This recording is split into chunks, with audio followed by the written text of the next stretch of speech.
ధ్వంసం చేసేయండి. ఇప్పుడు ఏంటి మళ్ళీ ఎన్నికలు కావాలా వైసీపీకి, రాష్ట్రపతి పాలన కావాలా? ఒక మాట నేను చెప్తా, మీరు మంచిగా పరిపాలించండి అంటున్నా. మంచిగానే పరిపాలిస్తున్నారు. మంచిగా పరిపాలించండి అంటున్నా. మీరు మంచిగా పరిపాలిస్తే మేము క్వశ్చన్ చేసే అంశం ఉండదు కదా. మీరు మంచిగా పరిపాలించకుండా మీరు చెప్పినటువంటి హామీలను అమలు చేయమని అడుగుతా ఉన్నాం. రోజుకు ఒక అత్యాచారం జరుగుతా, హత్యలు జరుగుతా ఉంటే నోరు ఎందుకు మెదపట్లేదు? చేయకపోతే వాళ్ళకి ఇబ్బంది ముఖ్యమంత్రి గారని అడుగుతా కాదు. ఇప్పుడు చేయకపోతే వాళ్ళకి ఇబ్బంది కదా రేపు ఎలక్షన్ లోని. అట్లా ఇప్పుడు వాళ్ళకి ఇబ్బంది అనేది 5 ఏళ్ల తర్వాత, ప్రజలు ఇబ్బంది పడుతున్నారు కదా. ఈ 5 ఏళ్ళలో మీ పరిస్థితి ఏంటి? ఎందుకు ఏముంది, రోజు డిబేట్లకు అటెండ్ అవడం. వెంకటరెడ్డి గారు ఎక్కడ కనిపించట్లేదు డిబేట్లు. దగ్గరకు రాలేదు కానీ మిగిలిన దగ్గరకు వస్తున్నారు. అంటే మీ ఛానల్కి వెళ్తున్నారా? మా ఛానల్ కానీ కాదు కానీ. ఎందుకు భయపడుతున్నారా జన సైనికులు అంటే? ఒకటి సార్, మేము అధికారంలో ఉన్నా ప్రతిపక్షంలో ఉన్నా మాకు అవతల 3 పార్టీలు మాకు వ్యతిరేకమే. అవును, మరి మీరు సింహాలు కదా. 3 పార్టీలు వ్యతిరేకమే కదా. సో మేము కామన్ గా ఫేస్ చేయాల్సిందే అది. ఇప్పుడు చూడండి, మీరు డిబేట్ చేస్తారు, తెలుగుదేశాన్ని పిలుస్తారు, జనసేన పిలుస్తారు, వాళ్ళిద్దరు ఒకటే కదా.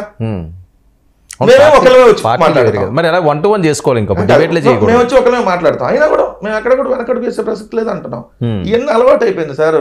వాళ్ళు ఎన్ని రకాల బురద జల్లుతారు చల్లనండి, రోజు ఒకేలాగా ఉండదు కదా. ఎవరు శాశ్వతంగా తెలుసుకున్నారా రోజు ఒకేలా ఉండదు అని? నేను తెలుసుకోవటం అని కాదు సార్. ఇప్పుడు కామన్ గా మేము ప్రజలకు మంచి చేసాం, మంచి చేయలేదని ఎవరన్నా చెప్పండి.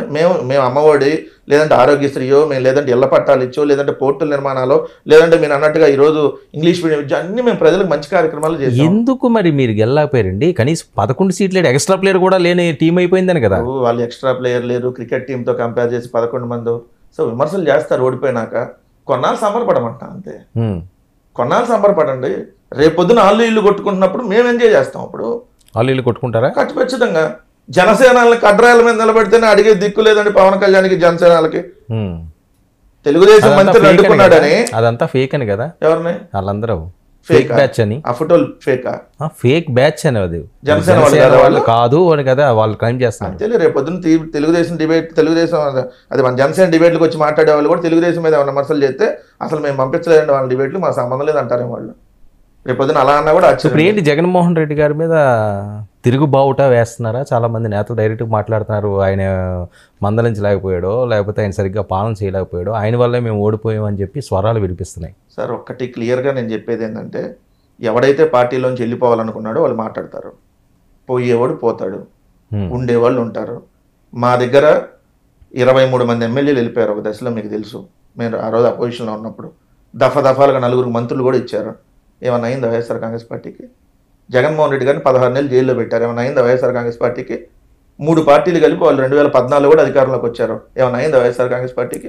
అప్పుడు సింపతి ఉన్నది కదండి ఆయన మీద ఎంతో కొంత, రాజశేఖర రెడ్డి గారి బిడ్డ అని. ఇప్పుడు ఆ పరిస్థితి లేదు కదా, పాలన చూస్తారు కదా. మేము ఏ రోజు సింపతితో అధికారంలోకి రాలా. మేము ఇచ్చిన మేనిఫెస్టో ఇది, మేము అధికారంలోకి వస్తే ఇది అమలు చేస్తామని మేము ఎన్నికలకు వెళ్ళాం, మేము గెలిచాం, మేము అమలు చేసాం, మేము ఇంతకంటే చేయలేమని చెప్పాం. లేదు ఇంతకు 4 గంటలు చేస్తామన్నారు. వర్మగారు మీకు 15,000, అది కెమెరామెన్ అన్న మీకు 15,000 అన్న, మీకు 15,000, లేదా మీకు 18,000, మీకు 25,000. మేము చెప్పలేదు కదా అట్లా. మేము ఏం చేయగలమో అయ్యే చెప్పాం.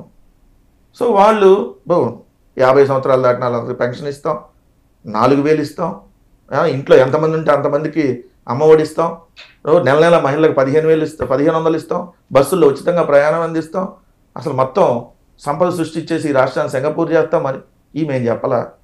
అవి చెప్పి నమ్మారేమో ప్రజలు, నమ్మి కూడా అధికారం ఇచ్చారేమో. అంతేగాని మీ మంత్రులు మీ ఎమ్మెల్యేలు వాళ్ళ నోటి దురుసుతనం, ఇష్టం వచ్చినట్లుగా బహిరంగంగా మాట్లాడి అందరితోటి ఈరోజు చీ అనిపించుకుండి ఓడిపోయి స్టేజ్కి రావడం, ఇవేవి కూడా తప్పులు కాదా వైఎస్ఆర్సీపీవి? సార్ మా ఎమ్మెల్యే ఎవరన్నా పేకలు బీసి చంపేస్తా అన్నాడా? అరే నా డాషులారా చెప్పులు తీసుకుందంతా ఎమ్మెల్యే నా డాషులారని ఏమన్నా అన్నాం మేము? ఆ పరిస్థితి తీసుకొచ్చారని కదా ఒకసారి బర్స్ట్ అయింది. అవతల వాళ్ళు మాట్లాడేదాన్ని బట్టి ఎక్కడన్నా ఒకసారి మాటదారి మాట్లాడే సందర్భాలు ఉండుంటాయి. సో కొడాలి నాని గారు మాటదారి మాట్లాడమా, లేకపోతే ఇంకా ఏదో అదే పని మీద మాట్లాడారు? తెలుగుదేశంలో ఉన్నప్పుడు కూడా అలానే ఉన్నారు, వైఎస్ఆర్ కాంగ్రెస్ పార్టీలో ఉన్నప్పుడు కూడా అలానే ఉన్నారు. మరి ఆయన వరుసగా 3 సార్లు ఎమ్మెల్యే గట్ట గెలుపొందారు చెప్పండి, ఎలా గెలుపొందారు? మరి పేకల విసిగి చంపేస్తాను పవన్ కళ్యాణ్ 90,000 మీద అట్టి ఇచ్చారుగా. అంటే మహిళా హోంమంత్రిని సంకనాకమన్న అయ్యన్న పాత్రుడు ఇప్పుడు స్పీకర్ అయ్యాడుగా. ఏం సార్ బోషిడికే అన్నాడుకి రేపు పొద్దున ఏదో కార్పొరేషన్ చైర్మన్ ఇస్తున్నారుగా.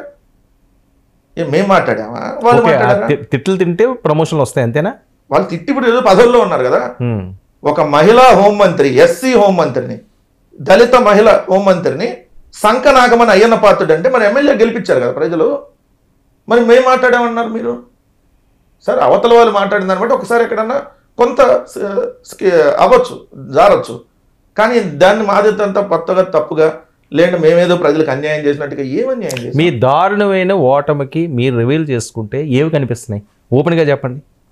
ఒకటి సార్, ఈవీఎంలు కాదు అనేది పక్కన పెడితే, ఒకటి మేము ఈవీఎంలు అనేది బలంగా నమ్ముతున్నాం. కాదు అని అంటే మాత్రం వాళ్ళు ఇచ్చిన మేనిఫెస్టోని నమ్మారని మేము అనుకున్నాం. ఇంకా మీ తప్పులే